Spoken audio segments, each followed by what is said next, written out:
extreme theories. One, the NI approach, which said yes, the capital structure has an impact on the cost of capital and the overall value of the firm, whereas just the stark opposite of this was the NOI approach, which said that capital structure decision and valuation of firm, they are totally independent decisions, and the debt equity usage or use of leverage does not impact the cost of capital or value of the firm.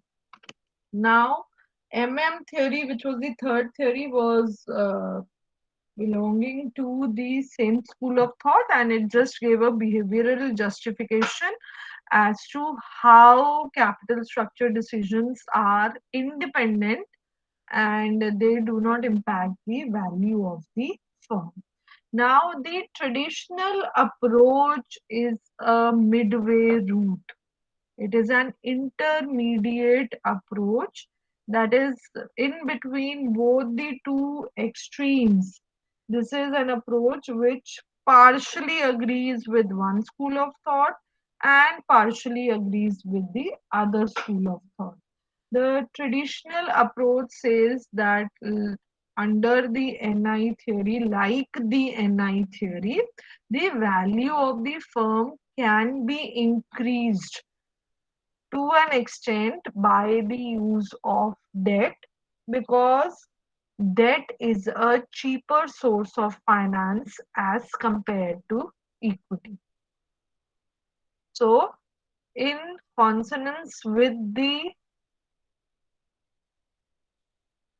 NI approach, the traditional approach says that there is a point of time up to which you can reduce the overall cost of capital and increase the value of firm by adding more debt in the capital structure. So we'll see these stages which the traditional theory is following graphically also. You have a look here in the graph and you find that yes, in consonance with the NI approach, I have highlighted this in the graph also. I'll zoom in a little so you can see that in the first stage, the middle line, which is a downward sloping line, that is the overall cost of capital, is falling as the degree of leverage in the capital structure has increased. And this shows that yes, by replacing the costlier equity with cheaper debt, we are able to reduce the cost of capital. Now, coming to the second stage is the stage of neutrality. So, here things become constant, and this is in agreement with the NOI approach, that you see that after a point of time, after a certain degree of leverage, now when you add more debt to your capital structure, the financial risk of the equity shareholders increases. Whatever is gained by the use of cheaper debt is offset by the increase in cost of equity. So the net effect, the ultimate effect is that the cost of capital remains constant. जो भी benefit cheaper debt की वजह से आया, that you lose because of increase in the cost of equity, and this is similar to the NOI approach. The third stage is the stage where use of debt now becomes negative for the firm. It counters whatever benefits were gained and even the neutral position, and now with increased leverage, that is this part, the right hand side part, Now, with increase in leverage, what is happening? A, cost of equity is increasing because the financial risk of the shareholders is increasing. B, not only is cost of equity increasing, but now the cost of debt is also increasing because the firm is adding a high leverage. Any subsequent debt which the firm wants will now be at a higher interest rate. So, this stage will ultimately result in an increase in the overall cost of capital. What is happening? Beyond a point जो भी benefit था cheap date का वो भी खत्म हो जाता है. अब डेट भी चीप नहीं रहा, उसकी भी कॉस्ट इंक्रीज हो गई, कॉस्ट ऑफ इक्विटी तो ऑलरेडी इंक्रीज हो रही थी. तो अब आप क्या देखते हो that the overall cost of capital is also increasing. So in between these three stages, the traditional approach says that, okay, yes, there is an optimum capital structure. Where is that optimum capital structure? Where the overall cost of capital decreased initially with increased leverage, and then the point where it starts rising.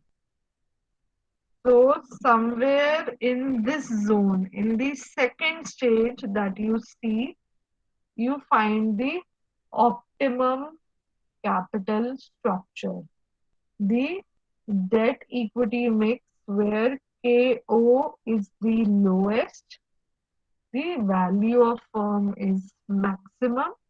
That will give you the optimum capital structure, and generally it is found somewhere here. जो ये status को ये stability आने से पहले जो minimum point होता है कॉस्ट ऑफ कैपिटल का, ओवरऑल कॉस्ट ऑफ कैपिटल का, that is the point of optimum capital structure, and that exists at the end of stage 1 and at the starting, just at the start of stage 2. That gives you the optimum capital structure. This is the traditional approach to capital structure theories. Okay, I hope this is clear. Okay, one thing which we'll go back to is the MM theory, which we did prior to the traditional theory. And okay, I have covered the criticism in the last class. Okay, so that is done then. Then I'll quickly run through these slides, very general topics. What are the features of a good capital structure? What are the factors impacting capital structure? Any good capital structure, a good debt equity mix would be one which maximizes the profitability of the firm, which makes sure that the overall control should be with the company, which means if you recall, the very basic of equity shares is that they give voting rights to the shareholders. Now, this ownership interest is transferred to a large section of people, which reduces the control of the management. So any good capital structure should be the one which balances debt and equity in such a manner that the control remains with the company. So not much of control is distributed among the public and outside institutions. This is why you often, not very often, but sometimes we find news of buyback of shares. Has anyone heard about buyback of shares? Yes, ma'am. Yes. So, Aman, what do you mean by buyback of shares? Ma'am, when the company proposes puts up a proposal of buying back its own shares from the regular public. Okay, good. So, and obviously, the reason behind this is that the company wants to take back the control of the company. So now the management feels that we have surplus cash holdings. It would be good if we take back the control of the company again in our hands. So buyback is always offered at a price which is higher than the current market price. तो premium पे buyback करने को ready होती है company, parent company, और उसमें investor की choice है, कोई कंपल्शन नहीं होती कि आपको रिटर्न करने ही पड़ेंगे share. It is your choice whether you want to return those shares at a higher price to the company. So, control is a very, very important consideration when you are building a capital structure. Apart from that, solvency, ऐसा नहीं होना चाहिए कि बहुत ज्यादा date ले लिया, अपना अर्निंग कैपेसिटी कंसिडर नहीं करी, and the company becomes insolvent. And then, yes, any good capital structure should be a flexible one. Coming to the factors affecting the capital structure, again, general points. First, size of company. For a small company, which is just entering the market, getting debt is difficult. वो owner funds पे ही rely करेंगे. But जैसे जैसे company grow करती है, वो public हो जाती है, it can raise funds from the market, from other options available, like it can go for a debt issue also. These kind of opportunities are not available to small companies. Next is nature of business. If you are a monopoly, you are very sure that, and if you're a monopoly plus you are sure of your earning capacity, you can go for a debt issue. Else, it is better to continue with equity. Again, regularity of earnings, just like I said, one should be sure that they will be able to pay the interest on debt in the near future. Only then go for debt in the capital structure. Conditions of the markets.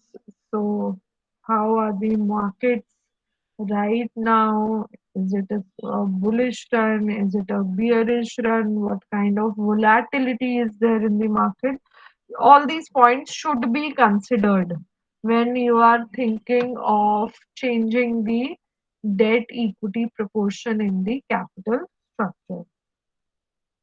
Next is government policy. So, what are the market interest rates? Money market में क्या situation है? क्या lending rates चल रहे हैं? कुछ major government policy change तो नहीं आने वाला. All this needs to be considered. Cost of flotation. Flotation cost includes the cost of surveying the market, coming up with the issue in the market, all the legal expenses, marketing expenses, listing charges, permission लेनी IPO के लिए या FPO के लिए, ये सब जो पूरा प्रोसेस होता है, इसमें जो कॉस्ट होती है, that is the cost of flotation, which is quite high for equity. So that should also be considered. The debt equity ratio should be considered. The business risk, the sector in which you are operating, how volatile the sector is, at what stage of growth the sector is, what is the future expected demand, or the forecast for the sector, all this should be considered, and accordingly and appropriate debt equity mix should be decided for the company. Okay, so this was about the third theory in the capital structure, sorry, the fourth theory, which was the traditional approach, and then the basics of the capital structure. So, any questions in this?